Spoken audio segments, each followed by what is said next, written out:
It's Monday motivation time again, and actually by the time you see this in the UK it will be evening and you'll have had your Monday, so actually perhaps it's a really good time to reflect on your day. Lots of people don't like Mondays. That's because they're being pulled into jobs that they think they have to do to survive, and the energy on the planet is realigning. And as everything realigns, now is really important time to align yourself. I want you to think about what your Monday's been like today at work on an energy level, how you felt. And I don't mean on an emotional level because things triggered your emotions, but actually how you felt in the presence of your work environment, how you felt in the presence of your colleagues, and how you're feeling. Something else about feelings. This is the Irish in me. So yesterday, for some reason around dusk, I started to feel really sad and really down and really sad. And the Irish in me said, don't say I feel really sad, say the sadness is upon me. The sadness is upon me allows me to look objectively at that sadness. What triggered it? What is it? Where does it come from? Is it even mine? Because I am a clairsentient, and I pick up on emotions around me very easily, and so I get stressed out very easily. And I just was observing, and as you can see, it's lifted today, so it's really useful. Oh, the sadness is upon me, and now it's gone, rather than going, I feel sad, I feel sad, I feel...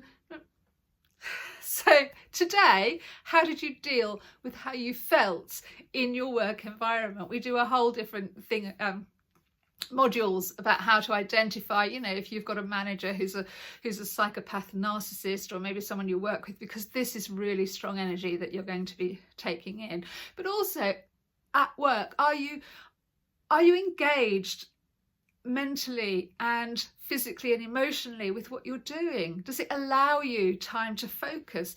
So I wanted to look at different ways of working, and this is also for the entrepreneurs amongst you. Closing a sale.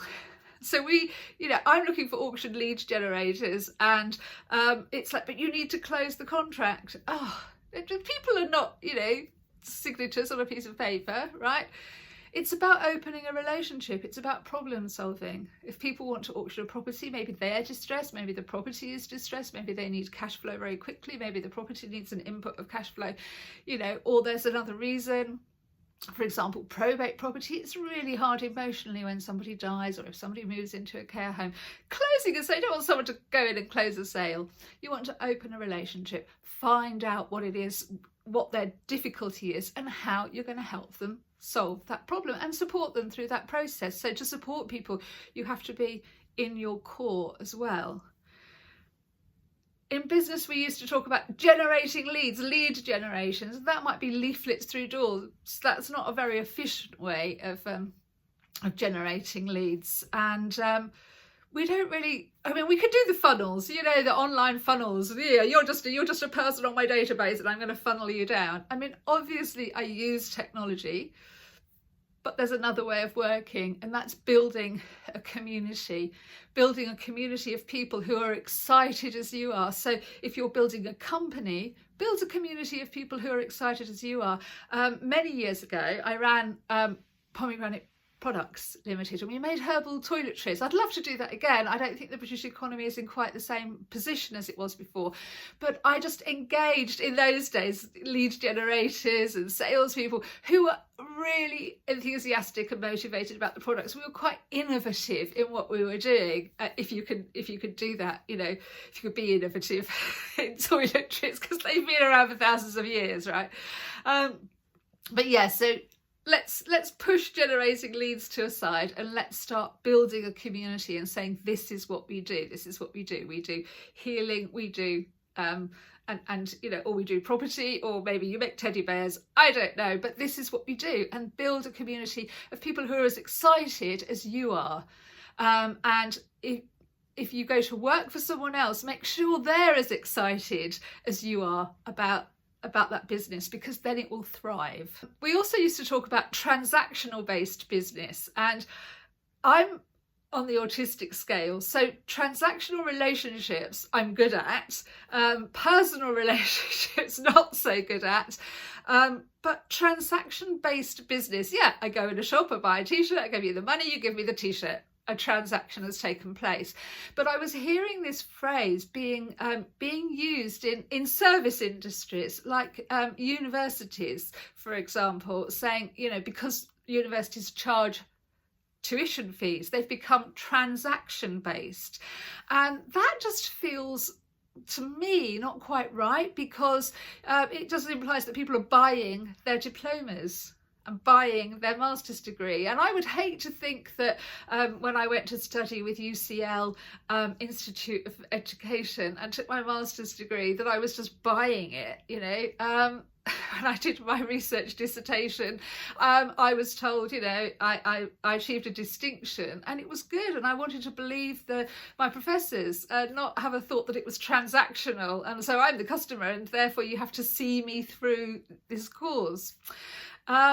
And we hear this sort of in public sector as well, you know, and actually that is a transactional relationship. And I think sometimes public officers forget that the residents pay council tax. So that is very much a, you know, quid pro quo. We should move that transactional based businesses in whatever we're in, a service industry, public sector, or even in product design, and move towards transformational based businesses, because at the moment there is a lot of change in society. And we need to enable people to realign with their true cause and their true values. So if you're designing a product, how does it help transform the life of your customer?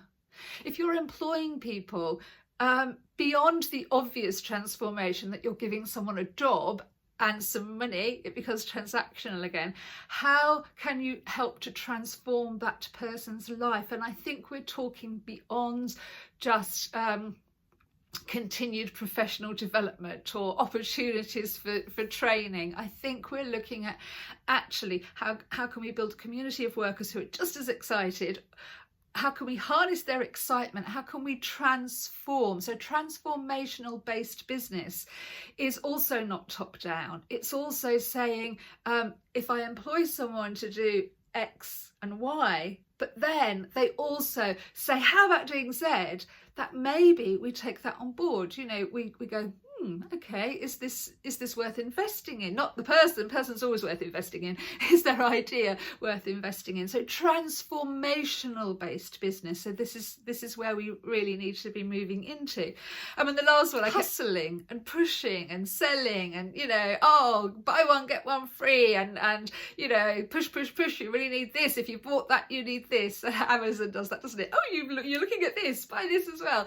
You know, that's fine. Upselling is absolutely fine. Go to the cinema, buy a cinema ticket, would you like some popcorn? Upselling is absolutely fine. But falling in love with what you are offering the world as a business, encouraging your employees to fall in love with what you're offering and open your heart, just automatically attracts people in. So you don't have to hustle and push. And I think actually we're moving outside of that. You know if you're being hustled, you know if you're being pushed, and that is not the way to operate. So whether we're dealing with looking to help people by offering property auctions for them, or whether we're looking to help people by offering distance healing, so the kind of yin and yang of my week, if you like, it's about falling in love with what you're offering this week. So I hope you've had a wonderful day at work today. If you haven't and you'd like to chat that through, do feel absolutely free to book a free 30-minute discovery call with me, and we'll have a look at other ways we might support you, or maybe you just need to offload to someone, which is perfectly fine. If you've had a really good Monday, I guess you're going to be set up for a really good week. So all I have to say now is thank you for being here, and think about one thing in the rest of the week that you're really excited about. Ride that excitement, and I will see you next week. Bye for now.